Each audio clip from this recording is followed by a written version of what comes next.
My focus is on Māori tonight, although I do want to make reference to my Indigenous relatives here in Canada and also in Australia. Because one of the things when you start working with any Indigenous population is the startling similarities that occur, and I'm hoping that we will pick this up in the panel discussion, both in terms of our recent histories, but also our cultural values and practices. And I'll talk a little bit later about synchronicity and how this comes about. So just a little bit, can I just have an indication? How many of you have ever been to New Zealand? Well, that's a fair number. Cool, great. Well, welcome, come back again. So you will have come across Māori. Well, one of the interesting things, and I'll go a little bit into the history, but one of the things that happened when we had European colonisation, it was British colonisation in the 1800s, was that there was a reference to Māori being a dying race because, you know, the impact of assimilation and colonisation. It was thought that we would die out because we would meet with the superior culture of our coloniser. But one of the really interesting things is that, in fact, Māori, those registering Māori descent, as you can see from the census figures, and these are national census figures, which are compulsory for everyone to fill out, is that, in fact, we're increasing. Hello, hello. We're actually growing. And like many other Western countries, and I assume this is true for Canada too, we have a fairly static and slightly declining birth replacement rates, so the population, internal population fertility rates are declining slightly.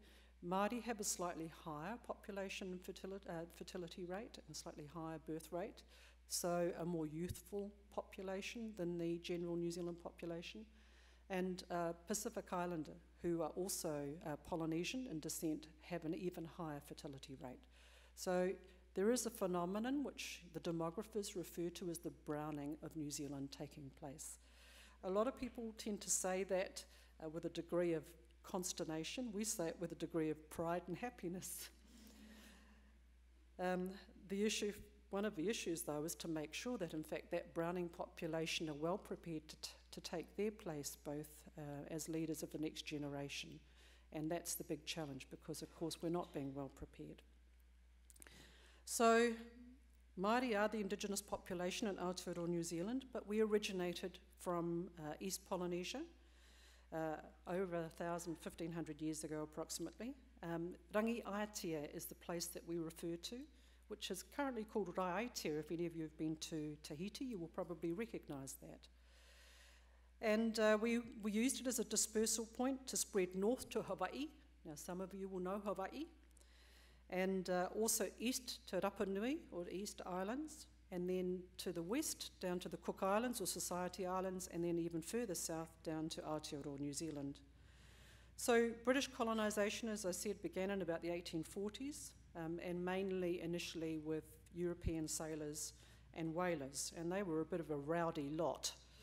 I won't go into all of the details, but Māori were very keen to sign a treaty with the British Crown because we thought we were getting a deal of them actually controlling their rowdy lot. And furthermore, we were getting a pretty good market because almost all of the goods, particularly horticulture and agriculture, were actually being grown and developed by Māori. So we thought we were all in the business, you see, but it didn't turn out that way. So if you come down to New Zealand, find out a little bit more about the treaty. I won't give you a treaty lesson tonight. The Treaty of Waitangi, which we signed in 1840 with the British Crown, which was considered to be the basis of the constitutional shift in New Zealand, where we ceded sovereignty to the British Crown. And for Māori, of course, we never ceded sovereignty. We gave them governorship so they could control their rowdy citizens, and we thought we would get citizenship in return, and maybe we would have a negotiation over what other things we would also share with them. So we've changed over time. In the intervening 170 years or so, we've changed just like all peoples change. And there is another whakatauki which I will share with you called ka pūteruha ka hau te rangatahi. And what that means is that the old net is cast aside and the new net goes fishing. which is really what this is about. Again, it's about recognising that the children and the babies and the youngsters coming through are our hope for the future. And while we don't like the term cast aside, it's a bit cruel, but what we do is we have to make way for the new net so that they can cast out and keep all of us and nurture us. Now I have to admit, these two gorgeous creatures here, Kahu and Miharo, are my grandsons. And what I've indicated here is something that I have heard a couple of times, but you know, I've pointed out in the previous slide that far from dying out, in fact, Māori are blossoming. We're increasing as an ethnic group and as a cultural identity. But our identities are very complex. Most Māori have multiple ethnicities. So we have more than one tribal identity. So for example, take myself. I'm from Ngāpuhi, which is the largest tribe in New Zealand, but I also have Ngāti Hene and I have Ngāti Kahu links, which are tribal groups all from the north of the North Island. If you've been to the Bay of Islands in New Zealand, you'll recognise it. So I have a number of tribal linkages, and that's common. Most people have multiple tribal linkages. But guess what? My father was English, so I'm not going to steal your line on this one, Kat, but my father was English, my mother was Māori, so I'm the embodiment, the living embodiment of the treaty between our peoples. So not only that, but I married a man who was from overseas, so our children are that, and I have a daughter-in-law who's Chilean. So within my family, I have Māori, I have English, I have German-Irish, and I have Chilean. So we have all of these, and that's in one family. And what I'm recognising is increasingly the diversity within our own families, even Indigenous families.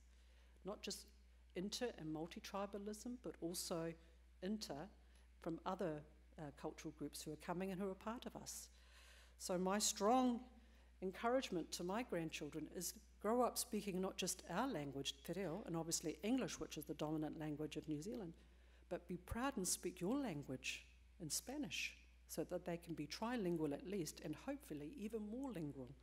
That's something that I hope for every child. So this is an important point, that we are more complicated, and our cultural identity is more than just, if you like, a single identity. And how we navigate this is going to be a challenge, but I think of it as a wonderful opportunity. It's a wonderful blessing to have multi-tribal identities and to have a multi-ethnic identity. There are high rates in New Zealand of intermarriage, but as I pointed out, an increasing number of children and young people identify as Māori. Now, it's interesting to me to know, for example, the work that's going on in terms of trying to identify who is an Indigenous or First Nations, Aboriginal child here, Inuit or Métis child.